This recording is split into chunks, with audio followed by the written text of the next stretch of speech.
আসসালামু আলাইকুম গাইজ, আজকে আমরা শিখব কিভাবে টেন্ডার রাউটারের অল্ড পাসওয়ার্ড রিমুভ করে।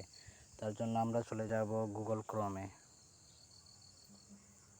গিয়ে সার্চ করব 192.168.0.1 লিখে আমরা সার্চ করে দিব।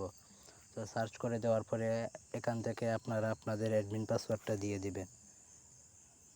তো আমি আমার অ্যাডমিন পাসওয়ার্ড দিয়ে দিয়েছি, এবার লগ ইন করে নিব।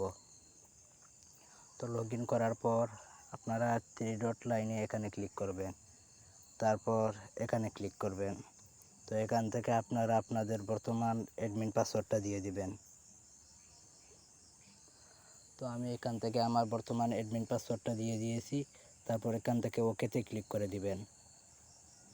তো ওকেতে ক্লিক করে দিলেই আপনাদের বর্তমান অ্যাডমিন পাসওয়ার্ডটা রিসেট হয়ে যাবে, আর কোনো পাসওয়ার্ড থাকবে না। তো বন্ধুরা, ভিডিওটা ভালো লাগলে একটা লাইক অ্যান্ড সাবস্ক্রাইব করবেন প্লিজ। আসসালামু আলাইকুম।